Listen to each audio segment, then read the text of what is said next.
95.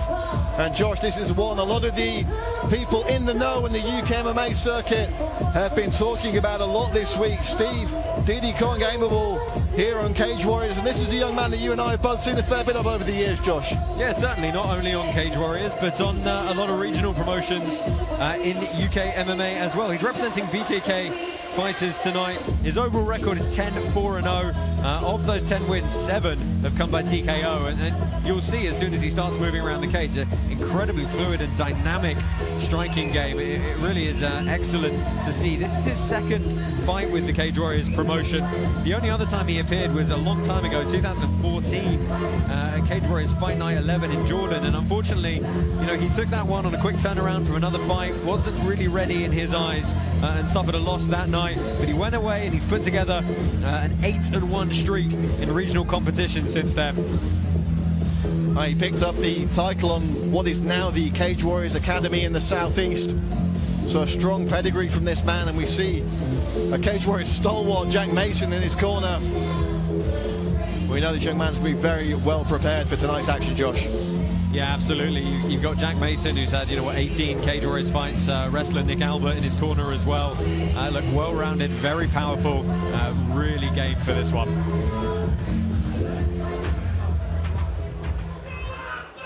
And now, ladies and gentlemen, introducing his opponent tonight, fighting out of the red corner. Please welcome, as he walks into the cage, Paull, the locomotive, Mcbain. Well, another man looking to make his mark here in London is Paull, the locomotive Mcbain, undefeated, Josh, and looking to remain that way here tonight. Yeah, 5-0 in his career so far. 3 TKOs, 1 submission from those 5 wins. This is actually his 3rd fight on Cage Warriors, obviously being undefeated. He won both of his previous 2. The last time out was Cage Warriors 88, where he actually forced the doctor stoppage due to damage after just 1 round. This is his first fight of 2018, so I know he's going to be eager to progress his career forward. I think what he's going to be looking for most is his first stoppage win on Cage Warriors. His last 2 appearances were decisions. Of course, that's easier said than done against someone like Steve Aimable, who has only been stopped once in 14 fights. And of course, Josh, worth mentioning as well is the Cage Warriors featherweight title currently vacant, and there's a lot of these young men gunning for a shot at that belt, and it's a belt that's certainly done a lot to advance the careers of those who've held it previously.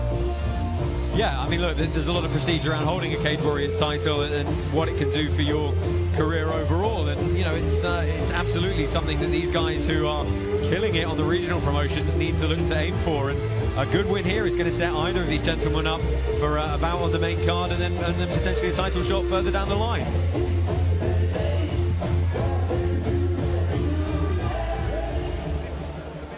Ladies and gentlemen, this is 3 rounds of the Cage Warriors featherweight division. Introducing first, fighting out of the blue corner, a Muay Thai fighter and mixed martial artist with a professional record of 10 wins, 4 losses. He stands 5 feet 7 inches tall and weighed in at 145 pounds. Fighting out of Essex, England, Steve Diddy Kong Aimable. And his opponent, fighting out of the red corner, a mixed martial artist who holds a perfect professional record. 5 wins, no losses. Standing 5 feet 11 inches tall, he weighed in at 145.2 pounds. Fighting out of Aberdeen, Scotland, Paull, the locomotive Mcbain. And when the action begins, the referee in charge, Rich Mitchell. Referee Rich Mitchell about to get this one underway. Paull Mcbain in the black and dark green shorts. Steve Aimable in the black blue with the star pattern. Okay, you ready? You ready? Let's go. Bit of a trademark of Steve, those shorts. He does wear them very often. I believe there was a little vote on social media on his Facebook account earlier on in the week, and the old stars won out. Let's see if they'll be shining brightly for the young man from BKK Fighters here tonight at Cage Warriors 95. Both these guys looking in excellent shape for this one. Aimable with the center of the cage to begin with. Early exchange of kicks. Look at this, just the piercing nature of that jab. Very straight. I think Aimable might be best described as a pressure fighter, Josh. He really does like to gets stuck in and put it on his opponents. Mix up that boxing and the takedowns, which we see from so many of the guys from BKK.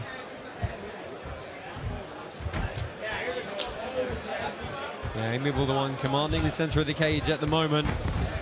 But both guys just with the single sporadic strikes. 4 inches taller is Paull Mcbain, so let's see if he can bring that to bear in this one. Looking to stay just outside the danger zone of Steve Aimable.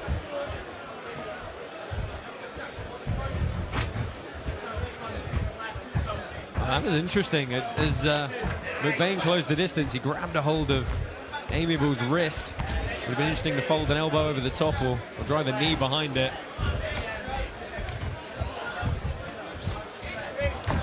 That jab of Mcbain's is very, very accurate.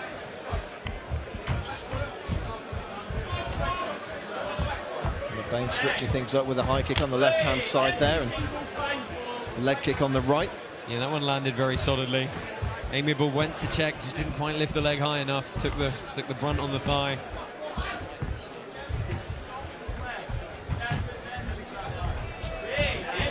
Mcbain has finished 4 of 5 as a pro, 3 by way of submission. 7 TKO wins and 10 victories from Diddy Kong, Steve Aimable. And that jab landed from Aimable, but it was right on the forehead of Mcbain. Yeah, I don't think either of these guys are showing any intent to try and put this one on the ground as of yet. Happy to feel it out on the feet.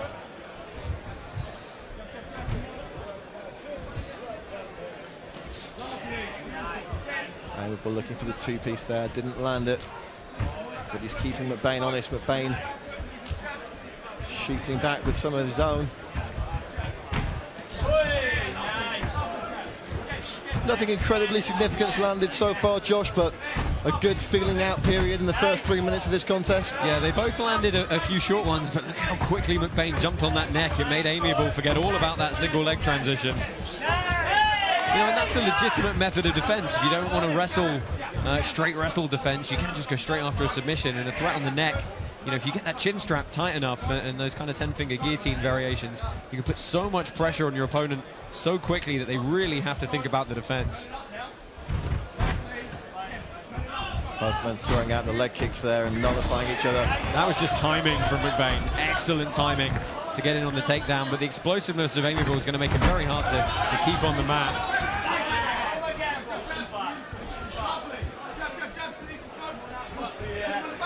Gains those long straight shots from the Scotsman.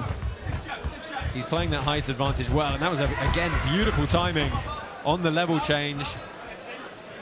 Can he complete here? I love the way he reinforced his left leg to drive Aimable's together, close that gap and allow him to complete the takedown. Really good use of that off leg from Mcbain.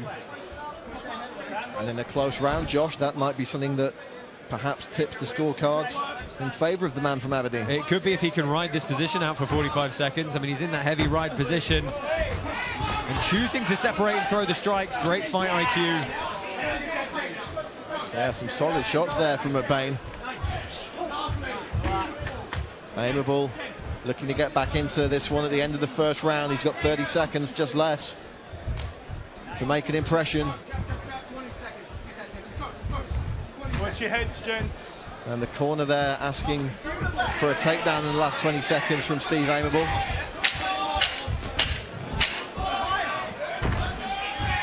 Well, both guys clashing in the center with strong shots, but Aimable's not going to finish with that takedown. Both guys landed some short shots in that round, Josh. It's Aimable looking like he's weighing the worst of the battle damage as we take a look back at some of the action there. Yeah, so this was Aimable almost completing the takedown. Good overhook. And here he times in, drives him against the cage, and you see how he just reaps that leg beautifully. But able to scramble up very quickly with Mcbain, and I love how he just separated here and chose to throw the strikes from the frames. Yeah, 3 solid shots, and there was a kick just after that exchange as well from Mcbain. All points on the board. And Mcbain looking fired up here in the corner. Yeah, he does look like he's ready to get stuck in, doesn't he?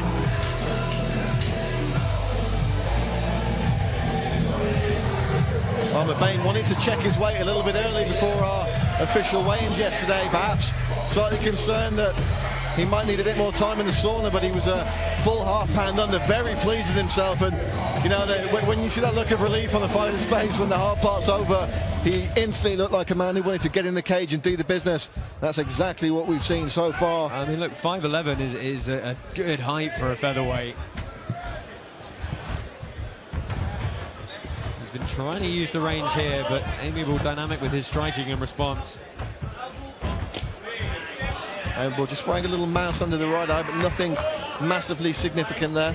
It's the second or third very chopping leg kick from the Scotsman. Nice jab there through the defences from Steve Aimable. And again, piston-like left hand from the man from Harlow, Essex.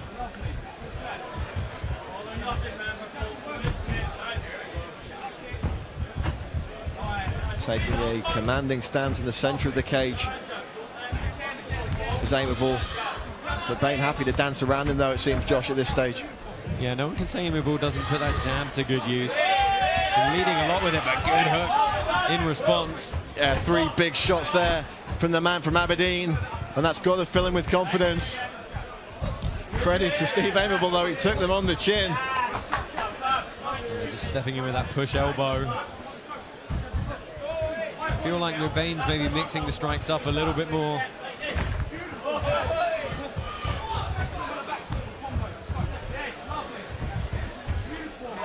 Good slip from Aimable, and that jab finds again. Mcbain trying to play some games with him here.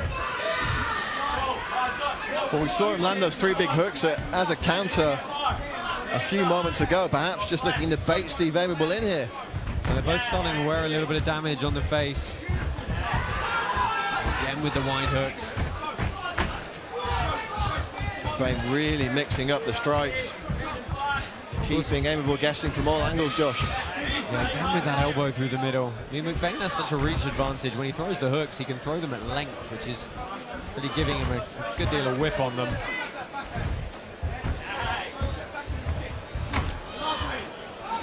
Aimable's taken a few shots, but he's not looked hurt at any point in this fight. I mean, you can't fault the work rate of either of these guys either. I mean, there's a lot of volume. They're throwing a huge amount of strikes.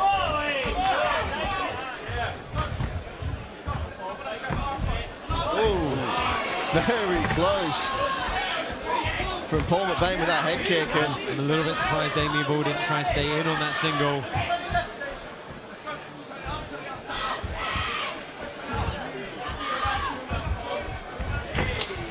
oh, nice leg kick on the end of that combo from the Scotsman.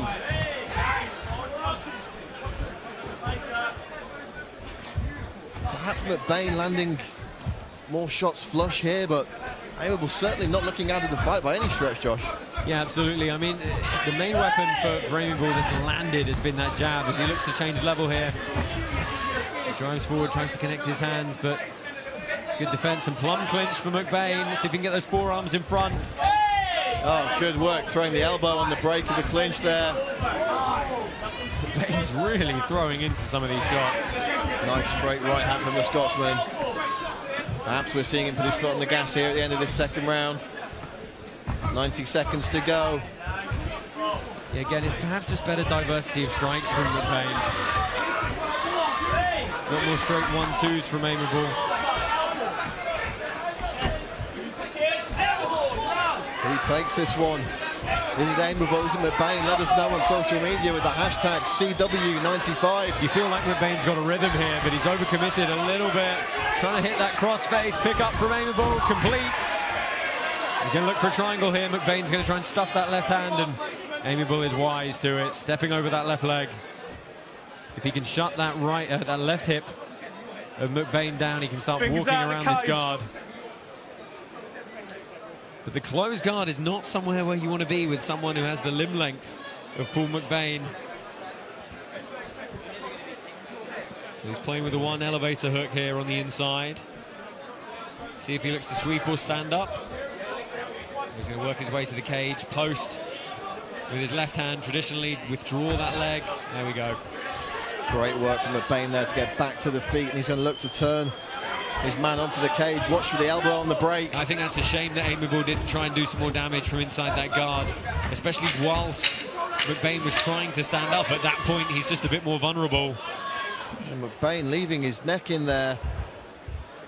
Wouldn't think that Aimable will have the time to do anything with it now.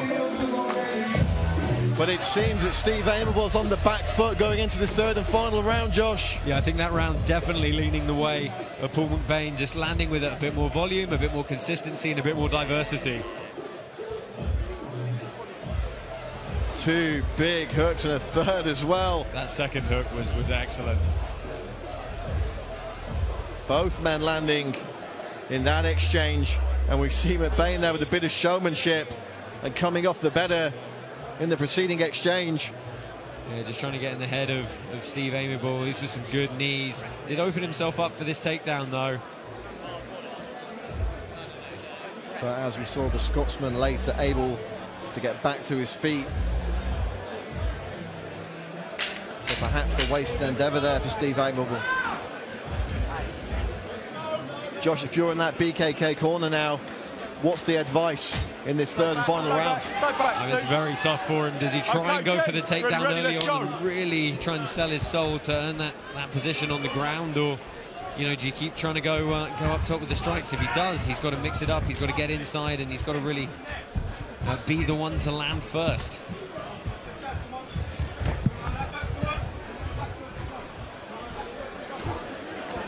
Oh, big combination from Mcbain to open this third and final round. Darts in with the elbow, but went just wide. I mean, you can see how much Mcbain's committing to each of those shots. On the occasion when Aimable slips, Mcbain spins himself round, perhaps over-committing his balance a little bit.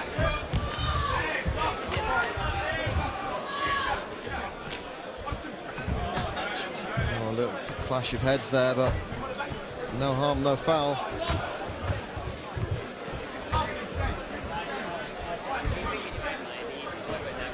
Mcbain looking to coil those hooks whenever he gets the opportunity and let rip. Well, he's still throwing that rear leg kick as well. And he's still got the weapon with the left knee. And you just feel like he's putting more tools to good use. Nice clean shot from Steve Aimable there. Good. Good. Low. Time out. Time out. Time out. Oh, and I believe that Aimable might have just been caught low there, Josh. Don't know if we're going to get a chance to see a replay of that. You hit his groin. I heard it. I heard it. Hey, yeah, you hear the referee saying there. You heard the shin to the cup.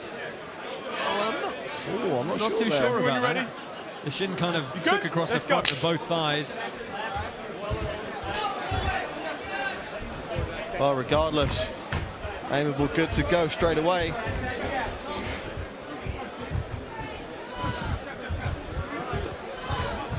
Exchange of jabs.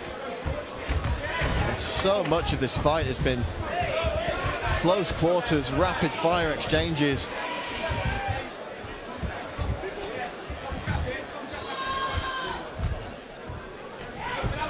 Oh, big jumping knee.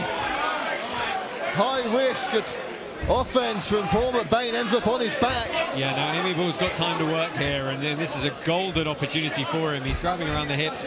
He's got to stop Mcbain walking his way to the cage. And look at that limbo up from Mcbain. It's just a lack of activity at the moment there from Aimable that allowed Mcbain to get back to his feet. And he's going to complete this double here. He's got his hands very well gripped around the legs. And you see immediately he triangles the legs. That's going to help him control the hips better, allow him to free his arms up to attack more. And there he goes, flattening the hips. If he can crush both knees to one side, it really takes away a lot of the hip movement. But Aimable doing a good job of scrambling back up. Oh, look for the knees here from Mcbain. And again, going straight back to square one with those short, straight strikes. Aimable getting a few off of his own there. And the corner of Steve Aimable urging their man on. Well, I think they know he's on the back foot, and you know, he's certainly lost at least one round, so he has got to push forward a bit. But you can see just the zip going out of Aimable a little bit here. So hot and humid night in London. Neither man really showing signs of too much fatigue from the heat. Showing a few signs of fatigue from 3 rounds of throwing non-stop shots. I mean, the work rate's been excellent throughout, it really has.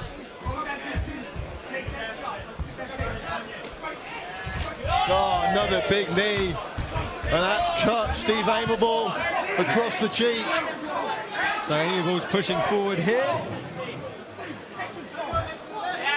That was an absolute peach of a shot from Mcbain. Yeah, Mcbain. Right on the cheekbone of Aimable, and hopefully the damage just superficial. Not for my shirt, it's not, Brad. They take care of our dry cleaning, right?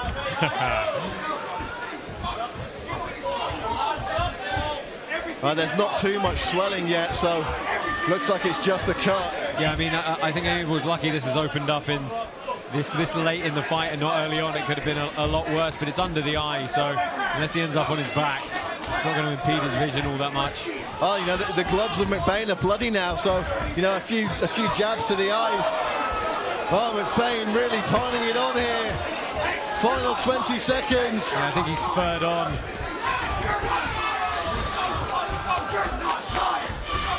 Well, Aimable's going to try and complete this takedown, and Mcbain just smiles at his corner.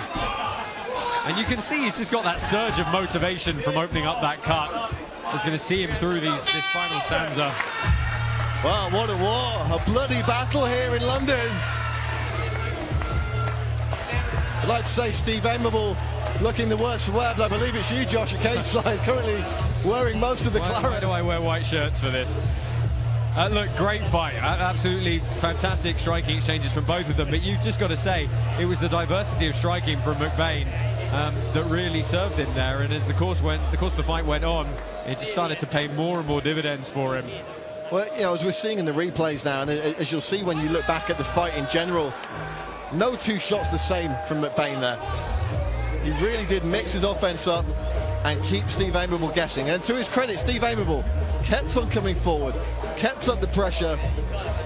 But for my money, the better work done by the man from Aberdeen, and he could well be on his way to a 6th professional victory and remain undefeated here. I don't think this is a complicated decision for the judges. I think, you know, I can't remember the first round all that well, but I think the second two are certainly going the way of Paull Mcbain. His corner certainly feel that way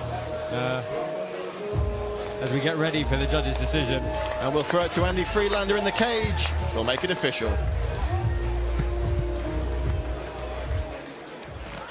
Ladies and gentlemen, referee Rich Mitchell calls these two fighters together after 3 rounds. We are on the judges' scorecards for a decision. All 3 judges scored the contest 30-27 in favour of the winner by unanimous decision, the locomotive, Paull Mcbain. As expected there, Josh, the locomotive, Paull Mcbain, moves to 6-0. And as the plans are drawn out and the roadmap put together for the future of the Cage Warriors featherweight division, you've got to believe that this gentleman will firmly want to stick his pin in the map. Yeah, absolutely. I mean, look, good performance. He's going to be right in the mix for the next crop of guys coming up at that featherweight title. We knew he was looking for his first stoppage tonight. Didn't get it, but it was not for lack of trying, Brad. Rough and ready bout there at Cage Warriors 95, but we've still got more to come here in preliminary action, and a very, very interesting bout up next in the flyweight division. It's Aaron Lalai making his Cage Warriors debut against fellow debutant and amateur standout Adam Apex Amasinga. Ladies and gentlemen, we come now to 3 rounds in the Cage Warriors flyweight division. Highly anticipated. Please welcome both of these young fighters as they make their way into the cage. First up, he is Aaron Lalai.